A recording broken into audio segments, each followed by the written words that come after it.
10시의 전세 역전 두 분과 함께 하도록 하겠습니다. 글로원 파트너스의 이성웅 이사, 레몬리서치의 김민수 대표 두 분 모셨습니다. 어서 오세요. 네, 안녕하십니까. 네. 자, 오늘도 우리 시청자분들의 포트폴리오를 전세 역전할 만한 종목들 확인해 볼 텐데요. 먼저 김민수 대표님이 어제 저희 이제 금양을 그냥 보라 이런 말씀을 하시면서 말씀해 주셨는데 금양이 오늘 장 초반부터 8% 넘게 오르고 있습니다. 일단 종목부터 공개를 한 다음에 금양에 대해서 이야기를 해보도록 하죠. 오늘 전세 역전할 두 종목 먼저 확인해 보시죠. 자, 오늘 전세 역전 종목은요. 이성웅 이사님은 롯데관광개발을 가지고 오셨고요.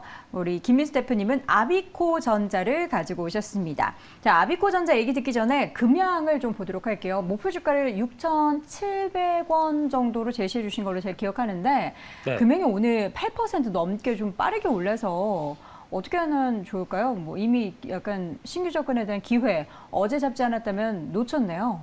네, 어제는 늦으리. 네. 근데 일단 왜 그러는 거예요, 오늘 이렇게? 2차 전지죠. 2차 전지 관련해서. 쪽에서 시각들이 좋아지다 보니까 네. 그동안 좀 덜 오른 종목 쪽으로 확산되는 현상이 나온다고 봐야 될 것 같고요. 그래서 지금 이제 어제 말씀드린 것처럼 본업은 있고 신규 사업들이 들어가는데 확장으로 들어갈 개연성이 높다라고 되면 주가는 반영하는 과정이라고 봐야 될 것 같고요. 그래서 아마 오늘 같은 경우는 신규로는 진입하기가 좀 힘들겠죠. 네. 아무래도 직전 고점대 나와 있고 변하다 보니까. 그래서 아마 오늘 상승했다가 직전 고점에 대한 부담으로 다시 한번 좀 흔들린다라고 하게 되면 그런 자리 쪽에서는 한번 들어가 봐도 되지 않을까 생각되고 있고요. 여전히 어떤 가장 강력한 매출의 성과는 내년부터 나온다라고 하게 되면 올해는 뭐 흔들릴 때마다 2차 전지가 마찬가지인 것 같습니다. 이런 쪽에서 계속 종목들 돌아가면서 대응은 봐야 될 것 같고요. 그러면 이제 문제는 2차 전지 쪽에서 저희 뭐 좋은 것들 다 압니다. 근데 그러면 그 중에서 또 안 간 것들 찾아야 될 것 같거든요. 네. 딱 보다 보니까 노바텍스. 노바텍이. 네, 노바텍이 좀 덜 가지 않았나 생각이 들어서 이쪽은 또 2차 전지 들어가는 자석이죠. 마그넷 부품? 그렇죠. 맞나요? 전자자석 관련된 쪽도 영향을 끼치고 있기 네. 때문에 아마 이쪽이 좀 낫지 않나 생각도 들고 있는데 예, 일단 돌아가면서 움직이는 변화들 계속 확인해야 될 것 같습니다. 2차 전지 관련된 종목들 함께 오르면서 어제 이제 저희가 이제 금양 두 종목 모두 약간 수소 관련해서 2차 전지 연관한 그런 종목으로 소개해 드렸는데 오늘 또 때마침 이번에는 또 테슬라빨이라고 해야 될까요? 테슬라 소식, 리비안 소식 여러 가지 미국 쪽에서의 긍정적인 소식과 함께 금양의 주가도 8% 넘게 오르고 있다는 점. 그 가운데 또 2차 전지 관련해서 또 이렇게 쓱 전세 역전 종목 하나 더 1+1 제시해 주신 종목은 노바텍 함께 제시해 주셨습니다. 자, 그러면 바로 이제 오늘의 전세 역전 종목을 확인해 볼 텐데요. 아비코전자와 롯데관광개발을 두 분이 제시해 주셨습니다. 먼저 롯데관광개발은 오늘자 소폭 하락한 11,350원 선 기록되고 있고요. 아비코전자는 0.46% 소폭 오름세 보이고 있습니다. 자, 이성우 이사님, 롯데관광개발 어떻게 여행 수요 기대를 좀 해도 될까요? 일단 상황은 최악의 상황입니다. 최악이다. 지금. 네. 더 나빠질 게 없다. 뭐 2분기 실적도 발표를 했는데 연결 기준 매출액은 한 521억 원 정도 예상치를 하회하는 실적이었고요.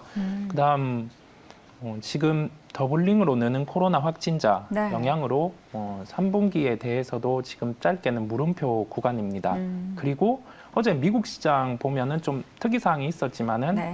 리오프닝 관련된 종목들의 주가 흐름이 뭐 한 10% 정도 하락하는 모습이 나타났었거든요. 모든 상황이 좋지 않네요. 네. 네. 여기에서 좀 생각을 해봤습니다. 그러면 뭐 키트라든지 이러한 종목을 매매를 할지 이제 반대급부로 리오프닝과 관련해서 아주 뭐 더 나빠질 게 없는 쪽을 접근을 할지 그 고민 안에서는 네. 뭐 리오프닝과 관련된 종목을 접근하게 됐고요. 가깝게는 지금 해외에서 관광객들이 뭐 들어오고 국내 관광객이 연결해서 보면은 제주도 쪽의 관광의 가능성이 높다는 점에서 제주도 요즘에 네. 비행기 값 되게 비싸더라고요. 네네. 그래서 뭐 배로 가야 될지 네. 고민이 있는데 뭐 그런 점을 감안했을 때 주가가 이제 최악을 반영하는 구간에 이지 않을까라는 생각으로 오늘 말씀드리게 됐습니다. 네. 네, 결론적으로 보면 매매 관점도 중요하잖아요. 빠른 반등은 없을 수 있습니다.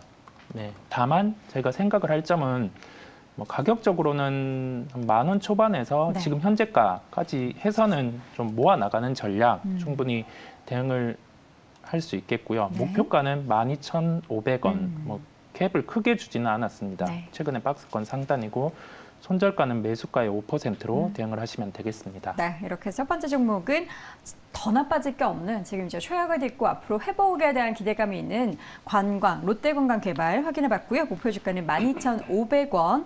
다소 이제 높지 않아요. 네, 네네. 단기적인 목표가를 제시해 주셨습니다. 자, 이 가운데 저희 현대모비스의 실적 발표가 있었습니다. 2분기 실적 발표 내용을 좀 잠깐 볼 텐데요. 현대모비스의 현재 주가는 좀 윗꼬리 아랫꼬리 달면서 장중 초반부터 좀 주가의 움직임이 빠르게 나타나고 있습니다. 현재 주가는 1.37% 내린 21만 6,500원. 2분기 매출액 같은 경우에는 12조 원 넘게 지금 집계가 됐습니다. 예상치가 11조 원대였는데 지금 예상치를 넘어선 실적을 발표를 했고요. 전년 대비 19.7% 증가가 됐습니다. 그리고 전체적으로 이제 매출도 선방했는데 영업이익 같은 경우에도 4,033억 원을 기록을 했어요. 전년 대비해서는 지금 28%대 감소를 한 부분이지만 지금 예상치 대비해서도 조금 줄어들었습니다.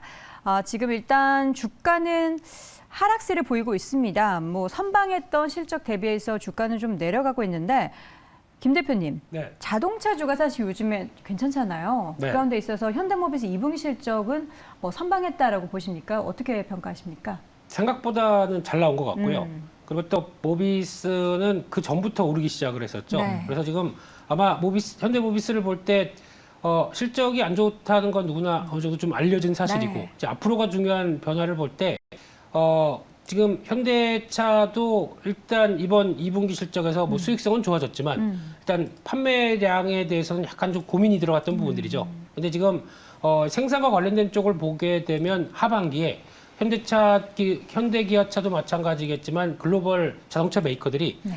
자동차용 반도체, 차량용 반도체 쪽에서 부품 공급과 여러 가지 부분들이 좀 풀리겠다. 어제 보니까 푸조 CEO도 그런 얘기를 하더라고요. 그래서 그런 걸 봤었을 때 기대감이 좀 살아나면서 변화가 나오게 되면 이쪽은 이제 개선 쪽으로 나가지 않겠느냐라는 관점 쪽에서 바라보면서 현재 모비스도 뭐 지금 신규는 모르겠지만 네.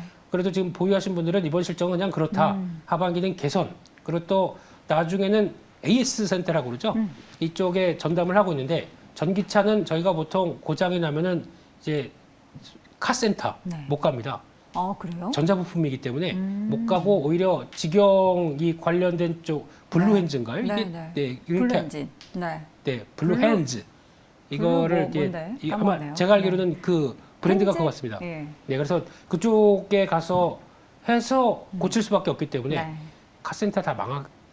아니죠. 전기차 상생하는 시대에는 거죠. AS가 많이 바뀐다. 네. 그런 관점들도 한번 생각하면서 보셨으면 좋겠습니다. 네, 이 AS 부분에 있어서 매출이 또 꽤 많이 나오는 것이기 때문에 여기에 대한 기대감을 또 더 열 수 있다라는 걸 함께 언급해 주셨습니다. 현대모비스 실적 내용 어떻게 보셨습니까?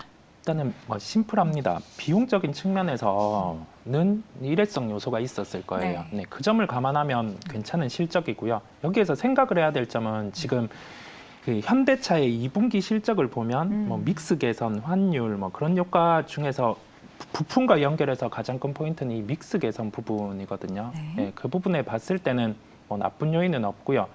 생각해 봐야 될 점입니다. 여기에서 상대적으로는 완성차가 우세에 있는데 여기에서 부품업체 같은 경우는 해외 시장 점유율을 늘리는 단계에서는 지금의 멀티플보다는 높게 받아진다는 점을 기억을 하셔야 되겠습니다. 알겠습니다. 자, 현대모비스 실적 발표 내용 전달을 드렸고요. 이어서는 오늘장 또다시 공략할 만한 종목 아비코전자에 대한 이야기를 쭉 이어서 해보도록 하겠습니다. 금양 못지않은 종목으로 기대를 해봐도 되겠죠? 어깨가 부담을 무겁습니다. 팍팍. 예, 네. 항상 무겁습니다. 예. 네. 네. 근데 이 회사는 한때 DDR5 관련 쪽으로 주가가 한번 쭉 움직이다가 네. 인텔이 왜 안 되나라고 하면서 다시 실망감 때문에 또 사파이어 레피즈죠. 네. 이 서버용 CPU 또 4분기 출시한다 또 연장되다 보니까 주가가 쭉 밀렸는데 연기지 안 하진 않을 것 같습니다. 그리고 이번에 인텔이 어떤 반도체 관련된 법안, 그러니까 지원 법안이 미국에서 거의 이제 이번 주면 통과될 걸로 보이죠. 네, 그러면 인텔이 가장 큰 수혜는 제가 보기엔 인텔이 받을 것 같습니다. 그쵸. 그러니까 정책적인 거, 그러니까 지금 연방 정부에서 주는 것과 그리고 또 주에서 주는 것들 모두 다 챙기게 되면 거의 뭐 한 50% 정도만 비용 들어가면 될 정도로 네. 공장 건설을 생각하고 있지 않나라는 생각이다 보니까 네. 그랬을 때 그러면 숨통트였기 때문에 이제 이쪽 하자라고 하게 되면 4분기 때는 본격적으로 나올 가능성이 높지 않을까. 그러면 또 연기는 됐지만 또 인텔의 거짓 예 이거는 좀 그렇지만 네. 예, 그래도 나오긴 나오겠다라고 하게 되면 기대는 계속 기대감을 안고 가야 된다고 생각이 들고 있고요. 네. 이 회사는 또 하나가 아비코테크라고 하는 이 자동차용 PCB 관련된 회사가 있는데 네. 이게 전기차 쪽으로 프로젝트 거의 완성이 됐고 그러면 이제 전기차로 납품하기 시작한다. 그럼 또 하나의 축이 될 수 있겠다라고 바라보고 있고요. 네. 게다가 지금 어떤 DDR5에는 가장 차이가 있는 게 전력 관리 모듈이 꼭 들어가야 됩니다. 전력 네, 그걸 이제 메탈 파워 인덕터라고 얘기하는데, 그러니까 지금까지는 그 모듈 안에 없던 게 새로 들어간다는 얘기겠죠. 네. 그래서 이제 전력 관리를 계속 타이트하게 해준다라고 해서 그렇게 해서 서버용 쪽에 DDR5가 많이 들어갈 수밖에 없는 쪽으로 나오게 되면 이쪽에 대한 변화가 그러면 없던 게 새로 생기다 보니까 실적에 대한 변화는 가장 커질 수 있겠다라는 쪽에서 이쪽을 봤었을 때 거의 영업이익률은 최소 2배 가까이 나오지 않겠느냐라는 쪽으로 봤었을 때 작년 턴어라운드 됐고요. 올해에는 매출이 한 30% 가까이 들어서 한 1,900억대 그리고 영업이익 160억대 정도까지 해서 한 400% 이상 증가하는 걸로 나오는데 네. 약간 줄을 수는 있겠습니다만 이 분위기가 내년은 DDR5의 최대 수혜라고 생각하고 있습니다. 그렇게 됐었을 때 지금 시총이 1,400억대는 좀 싸다라는 입장 쪽에서 서서히 변화는 계속 가속화될 것이다. 네. 왜 지금 시점에서 기관이 많이 살까? 이걸 한번 염두하시면서 보셨으면 좋겠습니다. 네, 최근에 이제 기관의 매수세가 연속적으로 유입되고 있는데 지금 연속된 날짜를 보니까 7월 1일부터 계속해서 하루도 빠짐없이 기관의 수급이 유입되고 있는 종목입니다. 아비코전자 현재 주가는 0.92% 상승한 1,950원 기록되고 있는데요. 목표 주가는 어느 정도로 보십니까? 목표 주가는 뭐 잘 되면 그냥 보유. 계속 장기 보유. 예, 목표 주가는 일단 지금은 의미가 없을 것 같고요. 성과 나오게 되면 네. 계속 업사이드가 될 수 있겠다는 관점 쪽에서 일단은 뭐 단기 저항권이 13,000원대 부분이 있다고 봐야 될 것 같고요. 네. 그 정도까지는 일단 봐도 되지 않나라는 쪽으로 바라보고 있고요. 네. 현저가는 9,500원대로 말씀드리겠습니다. 네, 일단 단기적인 공략 종목으로도 제시해 주셨지만 중장기적인 보유 매력도 있는 종목이다라는 말씀 드려봤습니다. 아비코전자 이렇게 해서 두 번째 공략 종목으로 오늘 전세역전 종목 확인해 봤고요. 오늘 된 특징을 보이는 종목들에 대한 두 분의 투자 의견도 좀 확인을 해보도록 하겠습니다. 첫 번째 종목은 오늘 업종 가운데서 건설주가 장 초반에 좀 두드러진 움직임들이 보였습니다. 이게 단기적인 뭐 순환매의 하나일까요? 일환일까요? 혹은 뭔가 또 다른 그 업황에 대한 기대감을 가져볼 수 있을까요? 먼저 GS건설을 대표 종목으로 꼽아서 이 과연 저가 매수 기회가 될 수 있을지 두 분의 투자 의견 확인해 보겠습니다. 자, 두 분의 의견은 좀 엇갈립니다. 예, 아닌가요? 두 분 모두 O 의견이신가요? 네. 네, 두 분 모두 O 의견을 주셨습니다. 자, 김민수 대표님도 좋다, 이성우 이사님도 좋다라는 의견 주셨는데, 자, 먼저 이성우 이사님. 네. GS건설만 좋을까요? 아니면 건설주 전반적으로 좀 괜찮을까요? 건설주 전반적으로 썩 매력도는 없습니다. 근데 GS건설은 괜찮다. GS건설도 특별히 매력은 높지는 근데 왜 않은데 오해요? 오의 근거를 말씀드릴게요. 보세요. 자, 네. 종목들이 반등 나올 때 SK 하이닉스, 그 다음에 뭐 LNF는 뭐 비슷하지만 특히 SK 하이닉스라든지 삼성전자가 네. 역사적 밴드 PBR 밴드 하단에서 네. 반등이 나왔어요. 결과론 적이겠지만 네. 자, 시장을 뭐 PBR 이런 밴드로 보진 않겠지만 종목은 그렇게 볼 필요가 있거든요.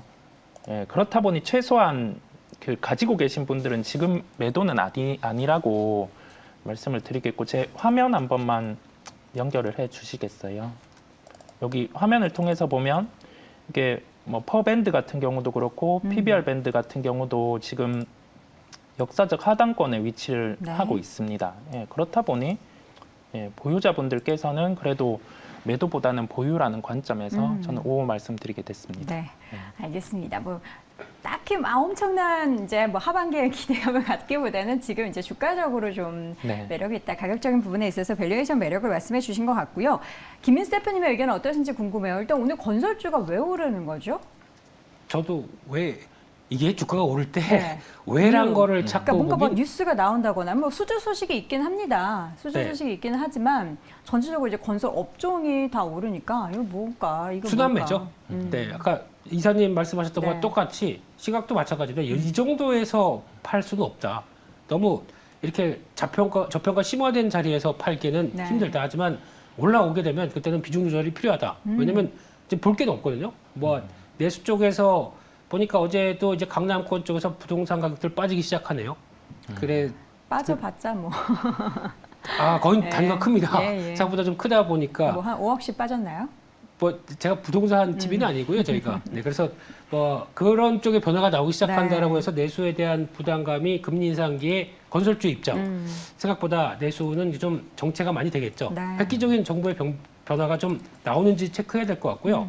일단 해외 쪽도 지난번 보니까 또 기존에 받았던 수주분이 약간 이제 저가 수주가 반영되는 실적에 대한 부담감 때문에 이번 2분기 생각보다 위축될 수 있다. 안쪽으로 나오다 보니까 지금은 아마 이 건설 쪽에서 특히 해외 쪽에서 뭔가 수주를 통해서 변화를 끌어낼 수 있는 종목들 이쪽은 기대감이 상당히 그래도 앞으로 가질 수 있는데 해외. 그렇죠. 이게 쉽게 얘기하면 오일머니 이런 쪽으로 지난번에 뭐 네옴시티도 현대건설과 삼성물산. 예, 물산 쪽에서 같이 공조하면서 뭐 파트너 쪽으로 들어가면서 네. 뭔가 끌어내기 시작을 하는데 이런 쪽에서 그동안 또 유가 급등 강세로 돈이 좀 쌓인 이런 국가들이 여력이 좀 있다 보니까 거기서 나올 수 있는 부분들을 이제 수주로 영향을 끼치느냐. 그러니까 즉 중요한 건 수주가 확인이 돼야 움직여야 될 것 같아요. 그렇기 때문에 기대는 이때 네. 이게 현실화됐었을 때 주가가 움직이는 부분들을 체크는 하시되 지금은 저평가이기 때문에 여기서 그냥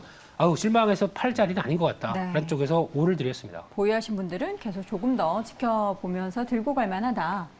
네, 그래서 이게 거죠? 뭐 편안히 들고 가는 구간이 아니죠. 네, 손해를 보고 있다고 하더라도 네. 폭 좀 줄이는 자리가 어딜까라는 쪽으로 찾아가는 매매가 중요할 것 같습니다. 네, 두 분 모두 오 의견을 주시긴 하셨지만 좀 제한적입니다. 보유하고 계신 분들이 이제 조금씩은 손실을 줄일 수 있는 그런 구간이다라는 말씀 그리고 뭐 국내 중소형 건설사, 국내 시장이 타깃인 건설사보다는 해외 시장 쪽에 있어서 매출이 많이 발생하는 그런 기업으로 좀 집중해보자라는 의견 확인해봤습니다. 자, 이어서 두 번째 종목은 2차 전지 하나 해야죠. 예, 그래서 가장 큰 코스닥 대형주 가운데 LNF를 꼽아봤습니다. 테슬라가 어제 9% 넘게 올랐습니다. 지금 LNF의 주가는 뭐 9% 대비해서는 조금 아쉬워요. 2.85%, 2.9% 정도 오르고 있습니다. LNF 과연 테슬라의 주가의 상승 따라갈까요? 두 분의 투자 의견 확인해 보시죠.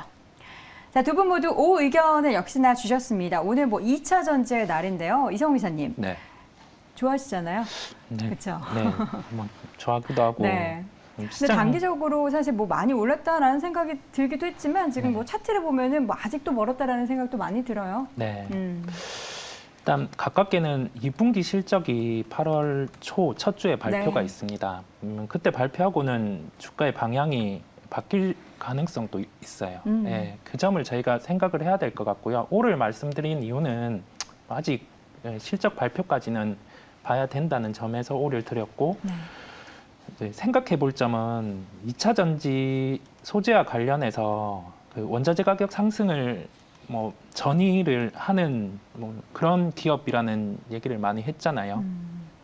이제 생각을 해 보는 거죠. 원자재 가격이 네. 빠지는 단계에서 그렇다고 하면은 이 수익성을 유지할 수 있을지 그 고민을 2분기 실적을 통해서 해 봐야 되는 구간이겠습니다. 네. 즉 뭐 좋은 시각은 아직은 유지하고 있지만 원자재 가격이 여기에서 좀 변화가 있다고 하면은 매출 볼륨, 즉 고객처가 확대가 안 되면 주가에 대한 고민은 있을 수 있다는 점. 네. 네, 요까지 말씀드리고 8월 초에 같이 또 고민을 해보는 걸로 하겠습니다. 그러면 지금 따라갈지 안 따라갈지를 지금 결정하기보다는 8월 초에 결정해야 되나요? 좀 지켜보다. 저는 지금은 안 따라간다고 봅니다. 네. 원픽 종목이시기도 한데 8월에 발표되는 2분기 실적을 먼저 보고 이게 매수를 해도 될 수 있는 종목인지 아닌지를 판단해 보자. 네, 라는 그때 또 의견. 고민하면 될 것 같습니다. 네, 알겠습니다. 자, LNF에 대해서 조금 더 확인해 보도록 하겠습니다. 지금 뭐 여러 가지 2차 전지 관련한 그 분야들이 있잖아요. 그 중에서 이제 LNF 쪽은 뭐 양극재? 네. 아유, 너무 이거 어려워요. 양극재, 양극재 보기 너무 어려운데 뭐 그 분야가 제일 좋은 겁니까? 양극재? 저희도 어려워요. 네. 근데 정리 좀 해주세요. 그 중에서 그래도 양극재 같은 경우는 네. 어떤 2차 전지 쪽에서 차지하는 게 NCCM 계열 같은 경우는 거의 40%까지 차지하다 보니까 가장 중요한 쪽이고 네. 그래서 이제 부각을 더 많이 받는다고 봐야 될 것 같고요. 그러다 보니까 많이 받는데 그러면 이 가격에 대해서 민감하게 작용을 하겠죠. 그래서 이번에 발표됐던 에코프로비엠에서 이제 약간 힌트를 얻게 되면 에코프로비엠은 일단 가동이 화재로 인해서 중지가 된 공장이 대체 공장이 나오면서 둘 다 가동률을 확 올렸습니다. 네. 그래서 나왔던 볼륨이 있다 보니까 실적이 예상보다 확 좋았던 거고 LNF는 상대적으로 좀 안정적인 상황이죠. 특히 대구의 구지 공장, 네. 구지 얘기하면 거기 있습니다. 그래서 동일 굳이. 네, 예. 거기에서 나오는 좀 어떤 안정적인 캐파를 유지해가면서 증설도 좀 이어가다 보니까 노이즈가 없이 좀 따박따박 이어가는 회사라고 보여지고 있는데 그런 쪽으로 봤었을 때 지금 앞서 이사님 말씀하셨던 내용이 그거죠. 들어가는 내용 어떤 물질들이 생각보다 한 3개월보다 가격들이 많이 떨어지다 보니까 저희가 보통 얘기하는 P 곱하기 Q에서 P 자체가 좀 위축될 수 있겠다 한 쪽인데 이를 얼만큼 Q가 그러니까 물량들이 어느 정도 회복해줘서 매출에 대해서 큰 변화 없이 이어가느냐의 흐름인데 제가 보기에는 이상이 크게 없을 것 같거든요. Q의 확대가 충분히 나오면서 장기 공급 계약 같은 경우는 여전히 유지가 돼 있을 거고 거기다 추가적인 변화를 생각하게 되면 지금 예상하고 있는 성장세는 꾸준히 이어갈 가능성이 높다라는 네. 쪽에서 바라보면서 대응하는 게 맞지 않나 생각되고 있고요. 네. 마찬가지로 지금 LNF부터 에코프로 BM 또 하나 코스모 신소재가 약간 조금 좀 덜했죠. 그렇기 때문에 탄력 보시면서 코스모 신소재도 같이 라인업에 두시고 매매를 대응하시는 게 좋지 않겠느냐 이렇게 생각하고 있습니다. 네, 알겠습니다. 2차 전지 관련된 종목들이 진짜 많습니다. 이거 하나로 이렇게 묶어놓고 보면은 이 기업에서는 뭘 하는지를 구분해놓지 않으면은 이게 또 투자하는데 좀 애로사항이 있기 때문에 어쨌든 관련해서 오늘 양극재 그 가운데 LNF 관련한 이야기 두 분께 들어봤고요. 자, 세 번째 특징적인 종목은 인피니트 헬스케어를 꼽아봤습니다. 오늘 현재 주가는 1.54% 오르고 있는데 최근에 주가가 연속적으로 상승을 보이고 있습니다. 일단 두 분의 투자 의견, 주가가 더 달릴 수 있을지 의견 들어보도록 하겠습니다. 두 분 모두 X 의견을 주셨습니다. 지금 내용을 보니까 파킨슨증 진단 의료 인공지능 솔루션 제품에 대한 허가 획득 소식이 전해졌습니다. 근데 주가가 최근에 이제 올라올 때도 좀 윗꼬리를 매일매일 다는 그런 모습들이 좀 나타났는데요. 이성우 이사님, 네. 좀 단기적인 뭐 이슈와 함께 올라온 주가는 따라가지 말자라는 말씀이실까요? 뭐 따라갈 수는 있습니다. 네. 근데 뭐 크게 매력도가 낮습니다. 아마 한번 생각해 보면 그 원격 진료와 관련된 테마로 주가는 한 차례 부각이 됐었어요. 네. 예, 지금은 뭐 하락을 했다가 다시 코로나 확진자가 올라오면서 또 이게 테마적인 요소로 부각이 돼서 상승을 하고 윗꼬리를 다는 흐름이 나타나고 있는데요. 그다음 뭐 아마존 같은 경우가 원격 진료 업체를 뭐 인수를 하는 점도 있으면서 네. 그 시장에서는 미국 시장에서는 부각이 되는 점도 있었어요. 근데 가장 크게 원격 진료를 하는 업체가 미국의 텔레닥이라는 업체가 있어요. 네, 텔라다. 근데 지금 한 PBR이 0.5배, 0.6배 수준이거든요. 실적 대비해서 보면. 근데 뭐 인피니트 헬스케어는 굳이 거기에 비교할 수 없지만은 뭐 크게 가격이 매력이 낮은 구간 네. 그리고 원격 진료와 관련해서 이 법안의 통과가 조금 우리나라에서는 진통을 겪고 있는 맞아요. 상황입니다. 결론적으로 제도가 바뀌었을 때는 이런 종목 테마가 한 번 더 부각될 수 있지만은 지금 뭐 가격적인 매력도도 해외 기업 대비 뚜렷하지 않고 그다음에 뭐 주가적인 측면도 계속 뭐 조정을 반복하고 있는 단계다 보니 저는 X를 말씀드렸습니다. 드리게 됐습니다. 네, 미국에서 이제 허가를 획득을 한 거죠. 근데 이제 우리나라 같은 경우는 좀 제한적인 부분이 있다. 근데 뭐 시장 더 큰 미국에서 판매 허가를 획득했으면은 좋다라는 생각이 들지만 이게 또 아직까지 지금 막 시작되는 단계이기 때문에 기대감을 섣부르게 갖기는 좀 어려운 그런 구간이 될 것 같습니다. 인피니트 헬스케어 김은수 대표님도 X 의견을 주셨는데요. 지금 일단 단기적으로 주가가 이전 6월의 고점까지 거의 회복을 했었거든요. 네. 근데 여기에 대해서 이제 추가적인 상승에 대해서는 조금 제한적이다. 네. 왜 그럴까요? 이거를 휴론이라는 회사를 사야겠는데요. 휴론. 예, 휴론. 또 다른 걸 대안을 알려주시는 겁니까? 네, 이건 저 국내에 없습니다. 미국 쪽인데 그래요? 미국도 비상장입니다. 예. 뭐 어떻게 사죠? 네, 근데 뭐 살 기회를 찾아봐야 되겠죠. 네. 근데 왜냐하면 이게 이번에 어떤 원격 진료 관련된 쪽은 이사님께서 잘 말씀해 주셨고 이번에 이슈가 된 게 휴런이라는 AI 진단 업체인데 이게 파킨슨병 진단 치료 관련된 쪽에서 저희가 보통 얘기하는 분석하고 소프트웨어 관련된 쪽에 연구를 했던 회사가 이번에 FDA 허가를 받았습니다.